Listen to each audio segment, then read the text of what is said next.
Everyone, I welcome you all to this video. And in the last video, we have discussed about left join concept, and now in Microsoft SQL Server, we will see that how we can generate that output and how left join works and different tables and all. So I will now simply click on new query, and it's going to open a new query window for us. I will first of all simply run simple select statement on table 1 and table 2 that we are going to use for analysis. So I will write select star from table 1. And then in the next line, I will write select star from table 2. So if I will execute these two statements, first of all, I'll select them, and if I'll execute them, so here you can see that this is the output that we have. So the above one is the output for the first table, and this below one is the output for the second table. So in the first table, we have column 1, column 2, and at the second table, we have column 1 and column 3. So this is the same data set that we saw in the last video, in the concept video. And now let's write the left join here, and let's compare with the output in the PowerPoint presentation that we had. So I will simply write, first of all, select star. Let's say we want all the columns to be present there in the output from both the tables. So we'll write select star from table 1 left join table 2 on table 1 dot column 1 to be equal to table 2 dot column 1. If I will now execute the select statement written in line 7 and 8, you will see that this is going to be the output. So if I will now open the PowerPoint presentation, so this is the presentation that we have, and Windows right arrow key.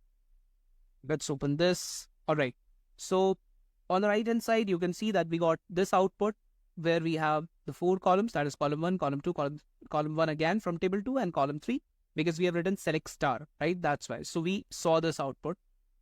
And since we were having 2 tables that we have already discussed, if I'll open the first page, so you can see that these were the 2 tables that we were having, and we can see the corresponding output on the left hand side in SQL Server as well, right?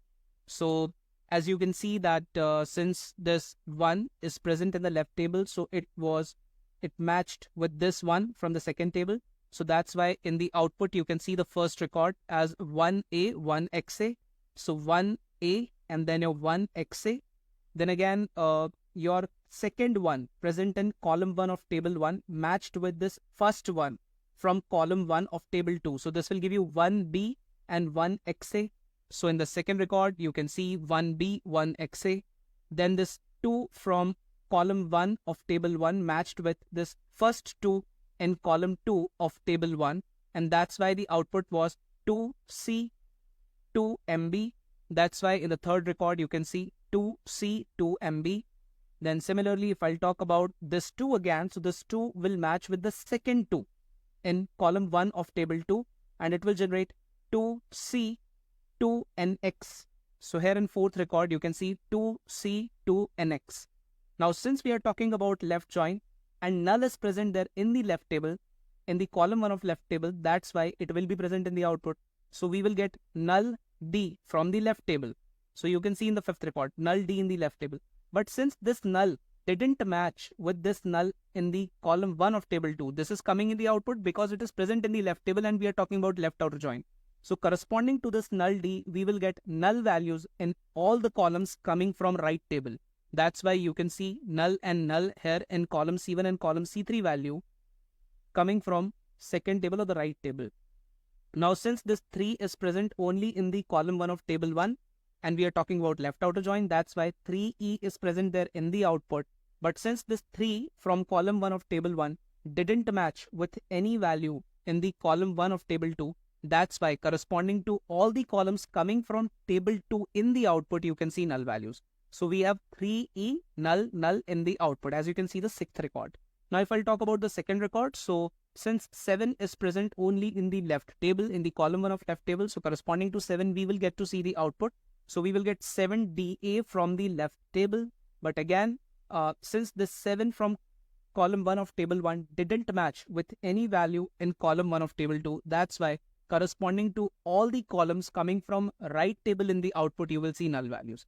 That's why in the seventh record, we have 7DA null in the output. So this is how left join or left outer join works.